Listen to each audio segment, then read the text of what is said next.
Bien, pues aquí tenéis este traspaso a 4 bandas entre los Bucks, Knicks, Hawks y Blazers que enviaría a Giannis a Nueva York. Y antes de analizar de lleno esta idea de traspaso, creo que es importante poner un poco de contexto repasando algunas de las claves comentadas en el episodio anterior, empezando por los intereses o preferencias de Giannis. A día de hoy sabemos que su destino preferido en un hipotético traspaso serían los Knicks, pero es cierto que esta operación solamente se va a activar a partir de una petición expresa de traspaso de Giannis a los Bucks, y cuando llegue ese momento, que yo creo que es cuestión de días o como mucho unas pocas semanas, cuando llegue ese momento es posible que esa petición de traspaso venga acompañada también de una lista ampliada de destinos preferidos más allá de los Knicks. Pero a día de hoy no tenemos esa lista, así que trabajamos con lo que tenemos. También por parte de los Bucks sabemos que lo que van a priorizar en un futuro o una etapa post-Giannis es la idea de poder inyectar ilusión inmediatamente después de encajar un golpe que obviamente va a ser duro para todos los fans de los Bucks, que es ver marchar o ver escapar a tu jugador franquicia y al gran ídolo, a la gran leyenda de esta franquicia. Entonces, para eso hace falta ilusión rápidamente para pasar página y tener algo a lo que aferrarse de cara al futuro. Así que esta idea de tener o empezar a construir un futuro prometedor puede venir por dos vías. La primera vía, la más obvia, es mediante el draft, aunque esto tiene una complicación porque, como comentaba en el episodio anterior, los Bucks no controlan sus propios picks de primera ronda hasta 2031.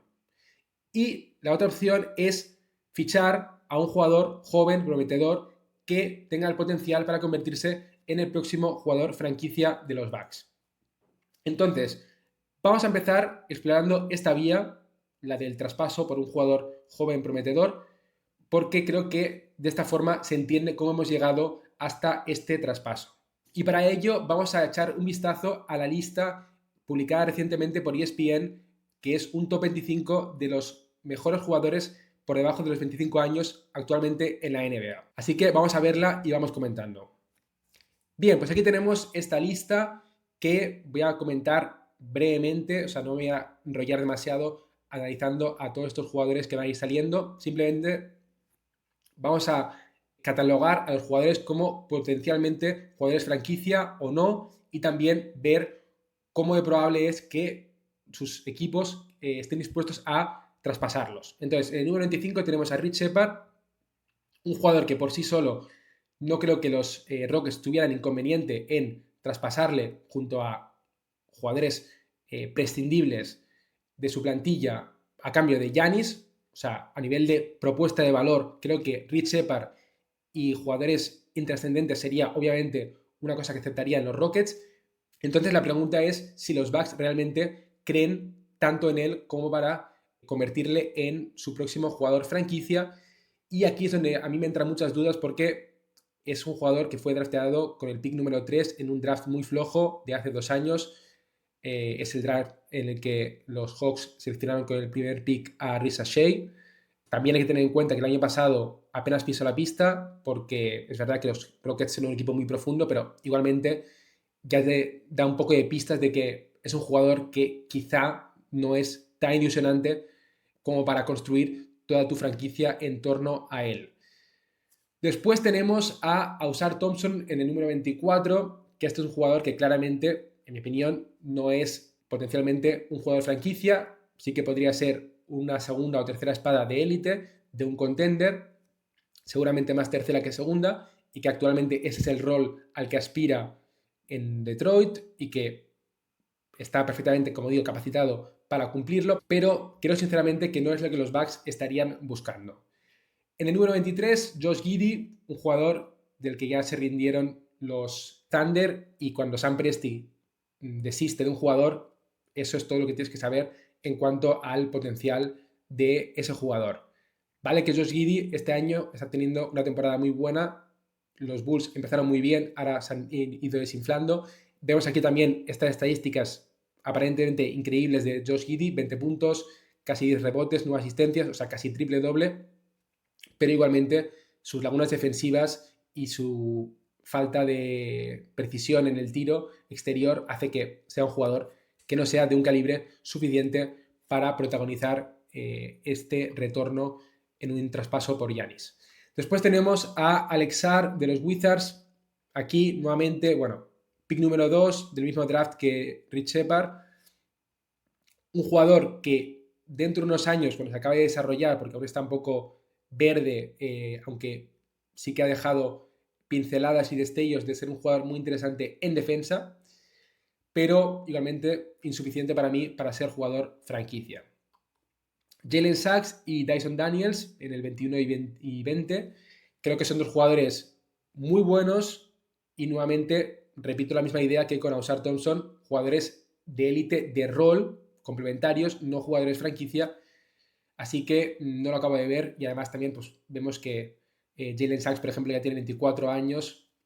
no sé, para mí tiene que ser un jugador muy joven, como mucho 21-22, y bueno, con eso continuamos al número 19, BJ Edgecombe. Este sí que es un jugador muy goloso,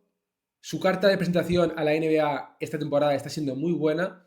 pero creo que la situación de los Sixers no ayuda porque tienen esas dos líneas temporales, por un lado, Tyrese Maxey y BJ Edgecombe como el presente y el futuro de esta franquicia y la gran prioridad ahora de este proyecto de los Sixers, y por contra a Embiid y Paul George con esos contratos súper tóxicos que básicamente imposibilitan que los Sixers sean serios contenders y que puedan añadir más piezas alrededor de Maxey y Edgecombe. Así que los Sixers quedan fuera, yo creo, de cualquier ecuación en un traspaso por Giannis. Después, en el número 18, está un jugador súper interesante como es Dylan Harper, que yo creo que sí que sería un jugador ideal cuando pensamos en potencial para ser jugador franquicia, jugador muy joven y que inmediatamente podría ilusionar a la afición de los Bucks. El problema es que San Antonio, como comentaba en el episodio anterior, creo que no está dispuesto a desprenderse de un talento como Harper. También creo que influye en este sentido el pasado y lo que vimos que sucedió con este traspaso que ahora, con el paso de los años, ha envejecido fatal, que es ese fichaje de Paul George por parte de los Clippers, cediendo a Shea junto con muchos picks y empezando la actual dinastía de los Thunder, pues bueno, eso creo que es una gran lección para equipos como los Spurs a la hora de plantearse, desprenderse de un jugador con tanto potencial como Dylan Harper. Así que sería ideal para los Bucks, pero no lo acabo de ver para San Antonio. Con Canupel en el número 17 es el rookie que está rindiendo mejor esta temporada en estos momentos, incluso por encima de Cooper Flag, pero que, aunque he leído hoy mismo que creo que Mike Scotto ha dicho que a día de hoy es el jugador de franquicia de los Hornets, y aunque no lo acabo de compartir, porque para mí sería en estos momentos Brandon Miller, igualmente creo que es un jugador muy bueno, es para estar muy contentos con esta selección si eres fan de los Hornets, pero insuficiente para ser esa pieza central en un traspaso por Giannis. Stephon Castle me sorprende que esté por delante de Dylan Harper, yo lo tendría más abajo en esta lista, pero bueno, está aquí en el número 16. Creo que aquí habrá que ver a la hora de la verdad si San Antonio no está dispuesto a sacrificarle en un intercambio por Giannis, teniendo en cuenta que Harper para mí tiene un techo más alto y tiene más potencial de superestrella. Y Castle no sé si será suficiente o sería suficiente para los Bucks, pero empieza a acercarse a ese molde de jugador y de perfil muy interesante en un potencial retorno por Giannis. Pero bueno, también por cerrar el tema, San Antonio, después de esta victoria reciente en las semifinales de la NBA Cup contra los Thunder, creo que es un equipo que está muy cómodo quedándose al margen de la subasta por Giannis, así que tampoco veo a Stephon Castle con muchos números de estar involucrado en esta operación. Después tenemos a Deni Avdija, que desde el año pasado ha pegado un salto de gigante en cuanto a su rendimiento. está mostrando un desarrollo brutal, siendo un claro candidato, en mi opinión, al premio de jugador más mejorado, pero igualmente con 24 años y teniendo en cuenta que no lo veo tan top, creo que tiene un techo un poco más marcado que algunos de los otros jugadores en cuanto a su potencial. Entonces, no creo que fuera suficiente para convencer a los Bucks. Tampoco creo que los Blazers sean un destino en el que quisiera acabar Giannis. El número 14 tenemos a Jalen Duren, otro ejemplo de jugador que lo está petando este año,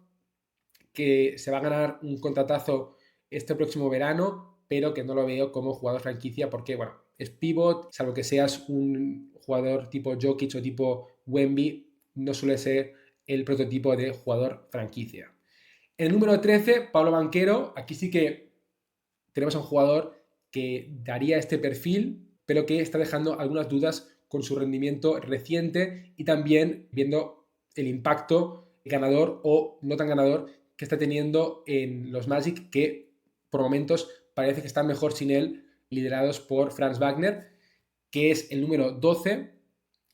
Y bueno, ninguno de los dos, primero de todo, creo que estén a la venta por parte de los Magic, porque creo que son un equipo que cree mucho en construir desde dentro y por apostar mucho por ese desarrollo interno. Así que creo que están fuera del mercado, no los veo como opciones viables y también hay que tener en cuenta que en el caso de Banquero es un jugador que está afectado por la Poison Pill Provision, que es esa norma que básicamente complica muchísimo su traspaso durante la temporada, teniendo en cuenta que el año que viene empezará su nueva extensión por el máximo. Así que, bueno, estos dos jugadores de Orlando creo que quedan fuera. Scottie Barnes, el número 11, a mí personalmente no me acaba de gustar tanto como otros jugadores de esta lista y creo que los Raptors también han mostrado en el pasado en reiteradas ocasiones que es un jugador intocable para ellos y que es el gran pilar de su proyecto, así que no creo que los Raptors lo pongan encima de la mesa. En el número 10 tenemos a Jalen Johnson, posiblemente el jugador que más está sorprendiendo a mucha gente este año, pero que si lo habéis seguido de cerca ya venía avisando desde la temporada pasada, aunque tuvo problemas de lesiones y su rendimiento acabó cayendo en el olvido, pero este año está siendo el rey del triple doble, el número uno en los Hawks ante la ausencia por lesión de Trae Young y un jugador que me cuesta mucho ver a los Hawks atreviéndose a desprenderse de él. Aunque también hay que comentar un dato interesante que podría influir, que es que Jalen Johnson es de Wisconsin, así que podría ser una cosa atractiva para los Bucks porque habría ese vínculo muy estrecho con la ciudad de Milwaukee. Después, en el número 9 tenemos a Chet Holmgren, que como ya he dicho pues, en el episodio anterior, los Thunder están fuera de toda negociación por Giannis, así que lo descartamos automáticamente. En el número 8, Cooper Flagg, después de la cagada de traspasar a Doncic, obviamente los Mavericks no se van a plantear ni en pintura traspasar a Flagg, así que también fuera. El número 7, Evan Mobley, es un jugador interesante en cuanto a la concepción de formar parte de un traspaso por Giannis, pero el problema es que los Cavaliers están por encima del segundo apron en más de 22 millones, creo que superan este segundo apron, y esto presenta muchos problemas a nivel de restricciones financieras y de normativa del CBA, que les obligaría primero a hacer una operación para situarse por debajo del segundo apron, que básicamente creo que la única opción sería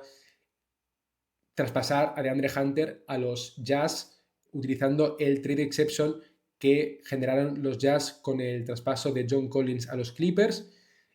y eso ya tendría un coste porque los Jazz no iban a hacer el favor gratuitamente, y después tendrías que plantearte incluir a Mobley en esta operación, y además creo que Mobley, al igual que Scottie Barnes en los Raptors o al igual que, bueno, muchos de estos jugadores que he mencionado, es un pilar demasiado esencial como para que los Cavaliers se planteen tocarle. Además, el hecho de que ya esté cobrando su máximo, creo que también es una cosa que desincentiva o que es menos atractiva para los Bucks, porque gran parte también del atractivo de empezar de cero y de conseguir un jugador joven, por ejemplo, a través del draft, es también el bajo coste que supone ese contrato de rookie para empezar. Después tenemos a Amen Thompson. Aquí volvemos a recuperar el hilo de los Rockets con todo lo que hemos comentado antes de Rich Shepard. Y bueno, me espero a que aparezca también Sengun. Aquí lo tenemos, número 5. Pues bien, creo que por un lado, aparentemente Sengun y Amen Thompson son intocables. Los Rockets también son, junto con los Thunder y los Spurs, el tercer equipo que supuestamente estaría encantado con su situación actual, así que no quiere meterse en la operación Giannis, pero además de esto,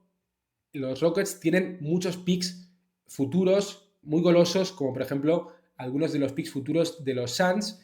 y hay quien podría preguntarse, ¿y no podrían los Rockets ofrecer un retorno en torno a muchos picks futuros de primera ronda y jugadores de relleno como Fred VanVleet, Finney Smith, etcétera, para que las finanzas cuadren y ya está? Pues bueno, la respuesta es que no, porque si no intercambias a ningún jugador clave del proyecto, que es lógico, o sea, si quieres mantener a Durant, a Sengun, a Amen Thompson, a Rich Shepard, en fin, a todos estos, eso supone que estos jugadores tarde o temprano les vas a tener que pagar. En el caso de Sengun ya le han pagado un contrato muy bueno, por debajo del máximo, pero también en torno a los 40 millones por temporada. Y a Ben Thompson llegará el día en el que también tendrás que pagarle pues, el máximo o cerca del máximo. Entonces, claro, incorporar a un jugador como Yanis que va a querer cobrar el máximo y que va a hacer que toda tu estructura financiera se vaya a la mierda porque no vas a poder permitirte pagarle a todo el mundo, pues también supone un problema que seguramente los Rockets no quieran asumir. Así que por todos estos motivos creo que los Rockets son un equipo que debemos descartar. Después el número 4, Jalen Williams, lo mismo que antes con Chet, los Thunder están fuera. Kate Cunningham, yo creo que es un jugador demasiado importante. Tardó en arrancar, pero que ahora ya ha demostrado ser un jugador top 10 y por lo tanto, bueno, está fuera de la ecuación por Giannis también. Lo mismo Anthony Edwards con el número 2 y por supuesto, súper intocable, Wembanyama en este número 1. Así que lo que intento decir con este repaso es que, como veis, hay jugadores que podrían ser muy atractivos para los Bucks, pero que va a ser muy difícil convencer a sus equipos para incluirlos en la operación. Así que por ese motivo yo creo que lo más interesante es estudiar la otra vía, que es la vía de cómo consigo picks futuros del draft para ser yo, desde el punto de vista de los Bucks, quien seleccione a esa futura superestrella a partir del draft. Entonces volvemos ahora al traspaso y comentamos los detalles. Pues bueno, aquí estamos de nuevo con esta propuesta de traspaso que, como decíamos, llevaría a Giannis a los Knicks al ser su destino preferido en estos momentos. Y como veis, he incluido todas las cifras de los contratos de todos los jugadores y también el número que veis por debajo de los equipos es el resultado en global en cuanto a si la plantilla se encarecería o se abarataría para estos equipos. Así que los Knicks y los Hawks rebajarían el coste de su plantilla, mientras que los Bucks y Blazers encarecerían sus plantillas. En cuanto al tema financiero, realmente no hay mucha historia. Sí que es verdad que los Knicks están por encima del primer apron, entonces es un equipo que las normas no permiten que se encarezca, entonces tienen que enviar más dinero del que reciben. Y también comentar que los Bucks están en estos momentos 11 millones y pico por debajo del impuesto de lujo, así que yo creo que en cualquier operación de traspaso por Giannis, uno de los objetivos también sería permanecer por debajo de esa línea del impuesto de lujo, así que con este traspaso seguirían cumpliéndolo, así que todo correcto. Y los Blazers y los Hawks son equipos que tampoco creo que quieran pagar el impuesto de lujo este año. Los Hawks ya están por debajo y lo seguirían estando. Y los Blazers sí que es verdad que están, creo que 1 o 2 millones por encima del impuesto de lujo y con esto pues estarían aún más, pero tienen más opciones para esquivar el impuesto de lujo si lo desean. Por ejemplo, moviendo a Robert Williams, al que le queda solamente este año de contrato por unos 13 millones, así que lo podrían colar en el mid-level de cualquier equipo. Y bueno, yendo ya a los detalles, la idea, sobre todo el concepto que quiero que entendáis, porque no se trata tampoco de acertar todos los detalles del traspaso, sino quedarse con la idea de fondo. Y la idea de fondo es que con esta operación los Bucks, aunque no consiguen ningún jugador relevante ni muy prometedor de cara al futuro, porque Porzingis básicamente cumple la función salarial en este traspaso, acaba contrato este verano, así que liberarían esos 30 millones. Jeremy Grant sí que es un jugador que tiene más años de contrato, le quedan este y dos más, cobrando más de 30 millones por temporada, así que es un contrato con un valor ligeramente negativo. Y luego Matisse Thybulle es un jugador que también acaba contrato y que no pinta absolutamente nada a nivel competitivo, pero el valor por parte de los Bucks reside en todos los picks que conseguirían y sobre todo en retomar el control de sus propios picks. Así que vamos a analizar los detalles de estos picks que he propuesto. En cuanto a picks de primera ronda, recibirían el pick de 2027 que ahora mismo tienen los Hawks, que es el peor entre los Bucks y los Pelicans, protegido top 4. Y para que os hagáis una idea, el único caso en el que este pick no se materializaría es que el pick de los Pelicans y de los Bucks acabasen ambos en el top 4. Y las posibilidades de que eso suceda, incluso poniéndonos en el peor de los casos, que sería que los Pelicans y los Bucks acaben como los dos peores equipos del año que viene, pues en ese caso, aún así, las posibilidades de que los Bucks perdieran este pick serían de tan solo un 27%, en el peor de los casos. Así que, teniendo en cuenta que los Pelicans tampoco apuntan a ser un equipo muy bueno el año que viene y tampoco los Bucks, pues sería un pick muy interesante entre el 5 y el 10 seguramente del draft, así que un pick bastante valioso. Después, los picks desprotegidos de los Hawks de 2029 y 2031 también recuperarían el pick de los Bucks que ahora mismo tienen los Blazers de 2029 y por último también el pick desprotegido de los Blazers de 2030. Después, 5 swaps de primera ronda que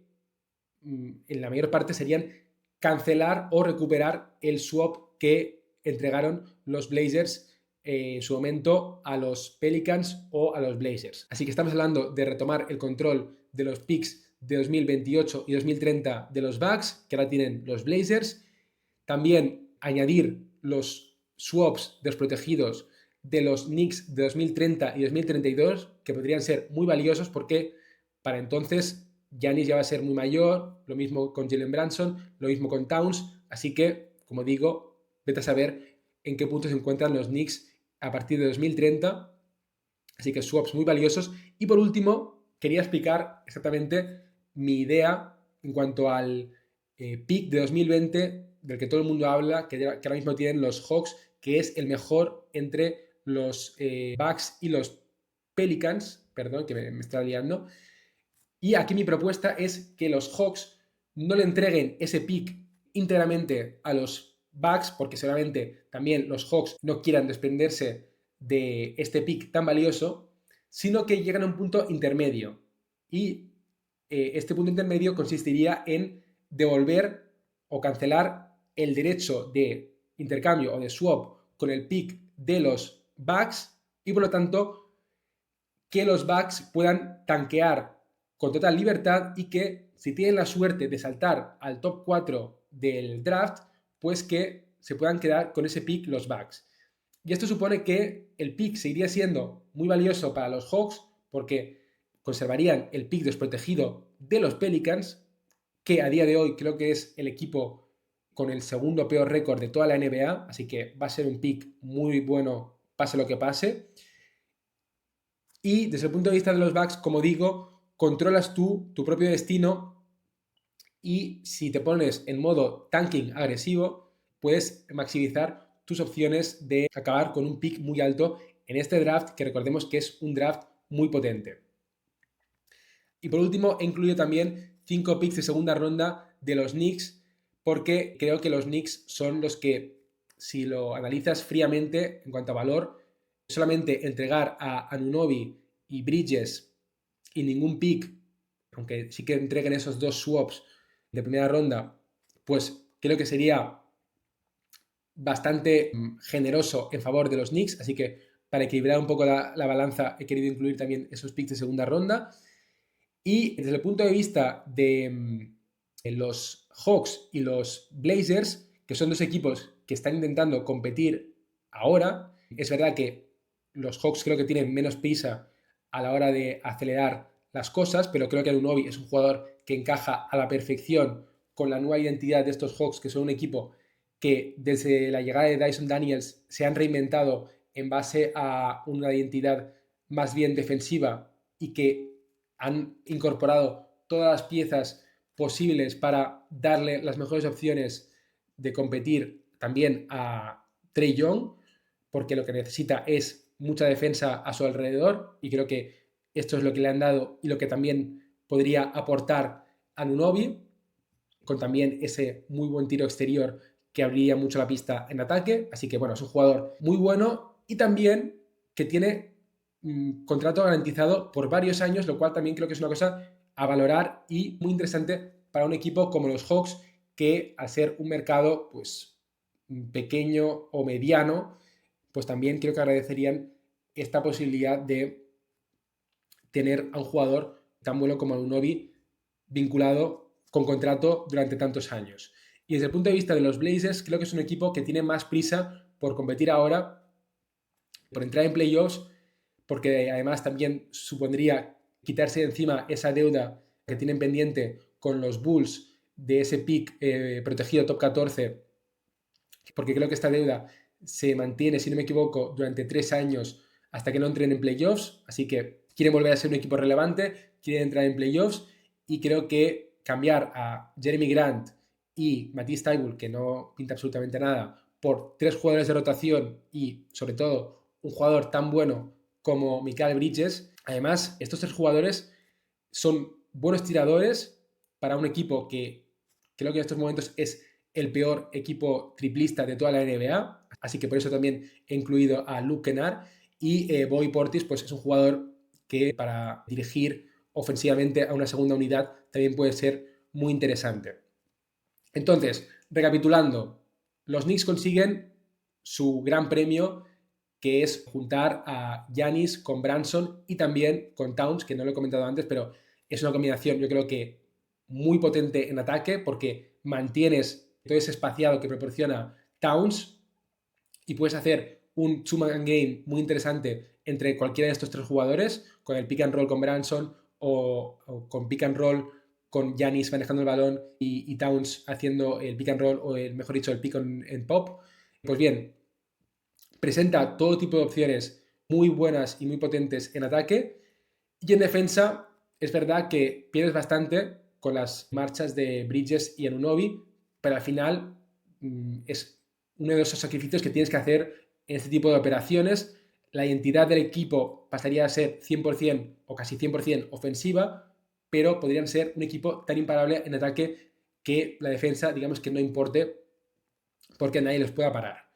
Y desde el punto de vista de los Bucks, pues en resumen lo que decía,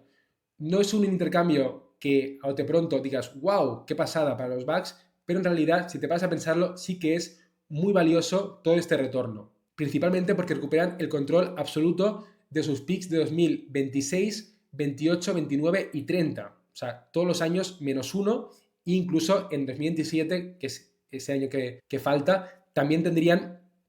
un pick muy valioso, como decía, el peor entre el suyo y el de los Pelicans. Entonces, esos picks que una vez traspases a Giannis, los picks de los Bucks van a ser de los más valiosos del mercado, pues volver a tenerlos tú y volver a controlar tu propio destino y volver a tener la posibilidad de, si tú quieres, tanquear, creo que es una opción demasiado atractiva para dejarla escapar por parte de los Bucks.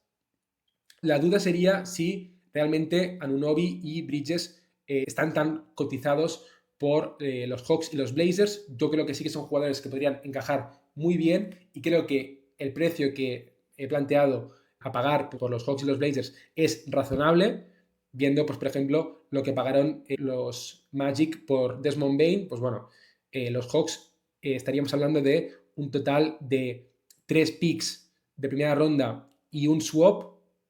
Y también se me ha olvidado comentar que los Hawks estarían ofreciendo con Porzingis y con Kennard flexibilidad salarial a los equipos que reciben estos contratos, porque los podrían eliminar este verano. Entonces, también es otra de las grandes victorias de este traspaso en favor de los Bucks, porque se estaría librando, por supuesto, del salario de Giannis, que el año que viene será de 58 millones, pero también del contrato de 3 años que le quedan a Bobby Portis, cobrando unos 14 millones. Entonces, si sumas los 58 de Giannis y los 14 de Bobby Portis, eso te da 72, y si le restas los 30 y pocos que cobra Jeremy Grant, que es el único salario a largo plazo en este retorno, estamos hablando de que ganarían un margen salarial de casi 40 millones. Y con ese espacio salarial podrías hacer muchas cosas, como por ejemplo, teniendo en cuenta que estarían empezando una reconstrucción, absorber contratos malos a cambio de más picks futuros de primera ronda, y de esta forma empezar a construir un arsenal de picks muy interesante para empezar un nuevo proyecto en la era post-Giannis. Así que bueno, no sé qué opináis vosotros, no sé si os parece un traspaso justo, pero para mí, ya os digo, con la información que tenemos ahora, a la espera de que Giannis amplíe la lista de destinos preferidos, creo que este es un traspaso que tendría mucho sentido para todas las partes, aunque es verdad que es complicado cuadrar esos traspasos con 3, 4 o más equipos. Creo que este podría funcionar. Repito, lo importante no es quedarse con todos los detalles y con todas las minucias de esta propuesta de traspaso, sino que la idea para mí, o la clave, es quedarse con el concepto general. Esta idea de que